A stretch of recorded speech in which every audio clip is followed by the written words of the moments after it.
Students, we are taking chapter 5 Introduction to Euclid's Geometry.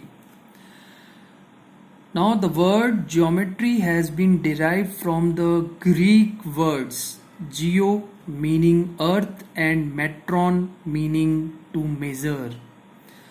Thus, the word geometry means earth measurement. Okay, this is the meaning of the word geometry.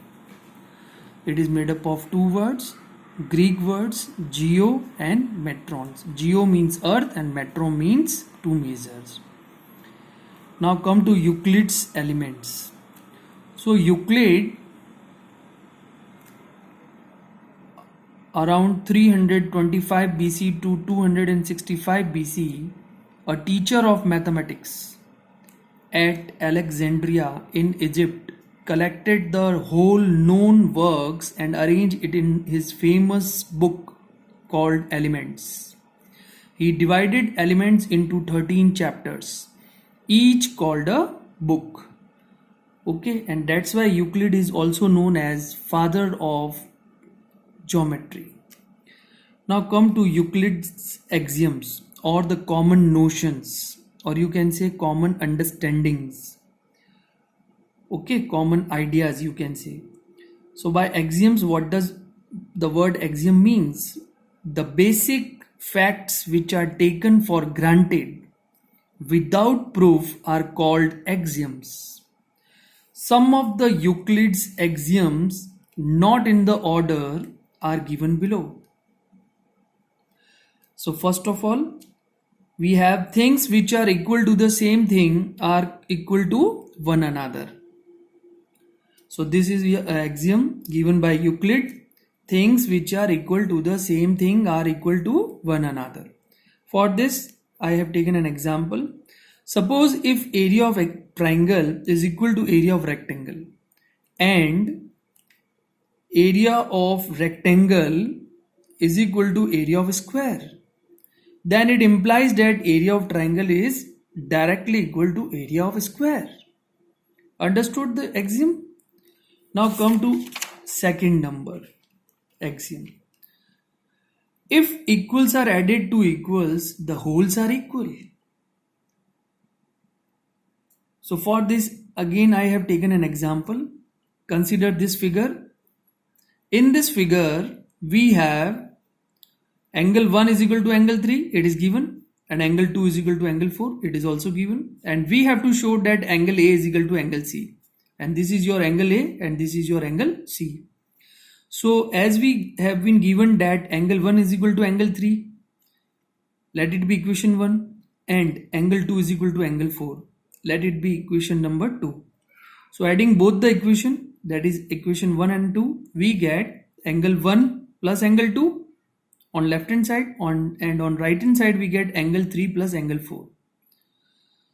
So when angle 1 added to angle 2, see the figure, angle 1 added to angle 2, we get angle A, and when angle 3 added to angle 4, we get angle C. So that's why A is equal to C. So here we have applied the axiom, Euclid axiom, if equals are added to equals, the wholes are equal. Come to next axiom. If equals are subtracted from equals, the remainders are equal. Again, we have taken an example.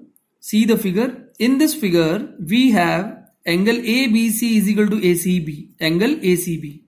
So angle ABC, this is your angle ABC, is equal to angle ACB, it is given. And also given that angle 3 is equal to 4. This is your angle 3 and this is your angle 4. So both angle 3 and 4 are equal. And we have to show that angle 1, this is your angle 1 is equal to angle 2. So this is your angle 2. So we have to show that angle 1 is equal to angle 2. So as we have been given that angle ABC is equal to angle ACB, let it be equation 1. And angle 4 is equal to angle 3, it is also given, let it be equation number 2. Now subtracting equation 2 from equation 1. So what we get? Angle ABC minus angle 4. And on right hand side we get angle ACB minus of angle 3. Now see from the figure, angle ABC subtracting angle 4. So what is the remainder? Angle 1 is the remainder. And here angle ACB subtracting angle 3. Angle 3 is there. So from whole angle ACB, angle 3 is subtracted, the remainder is angle 2. So that's why by Euclid axiom, if equals are subtracted from equals, the remainders are equal. And hence angle 1 is equal to angle 2. Now come to our next axiom. Things which coincides with one another are equal to one another.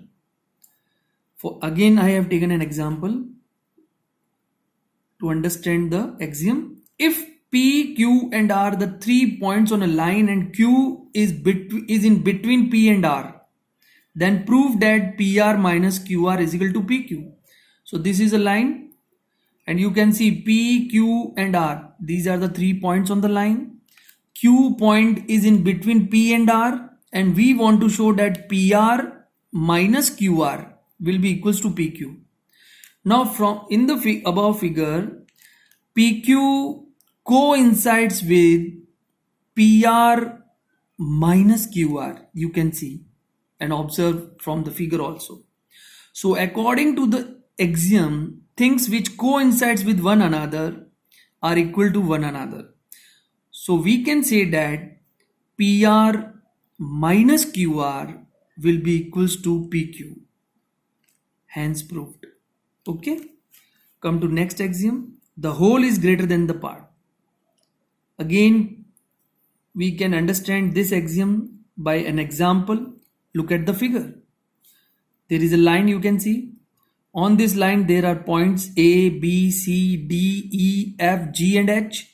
And we want to show that AH is greater than sum of the lengths of AB plus BC plus CD. So AB plus BC plus CD. Okay. Now here you can see that AB, BC and CD are parts of a line. So therefore AB plus BC plus CD will be equals to AD. So we have written here AB plus BC plus CD is equal to AD. What does it imply? It implies that this AH is greater than sum of the lengths of AB, BC and CD. It's obvious. Since by Euclid axioms whole is greater than the part. So hence we can say that AH is greater than AD. And what is AD? AD is the sum of the lengths of AB, BC and CD. That's why we can say that AH is greater than AD. AH is the whole part and AD is a part of it. AH is the whole and AD is a part of it. That's why AH is greater than AD. Now come to our next axiom. Things which are double of the same thing are equal to one another.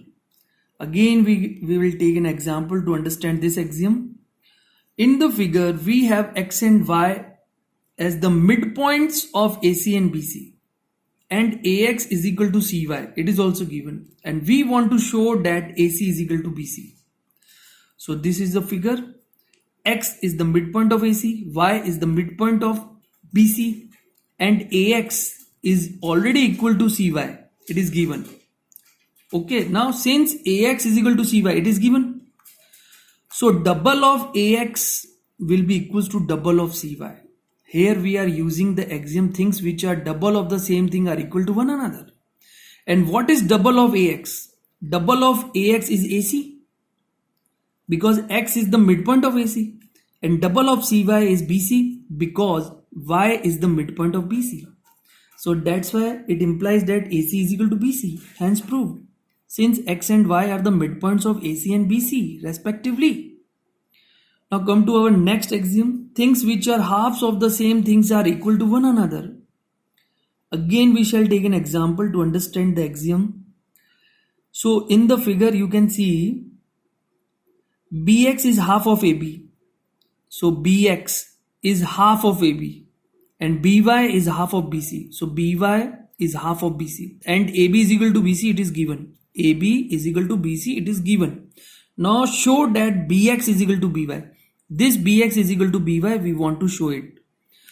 Since it is given that bx is half of AB, let it be equation number 1. So bx is half of AB, let it be equation number 1. And by is half of BC, let it be equation number 2. But it is given that AB is equal to BC. So half of AB must be equal to half of BC by Euclid axioms, which states that things which are half of the same thing are equal to one another. So when AB is equal to BC, then their halves are also equals. So from equation 1, 2 and 3, we can say that Bx is equal to By. Hope you understand. Thank you so much.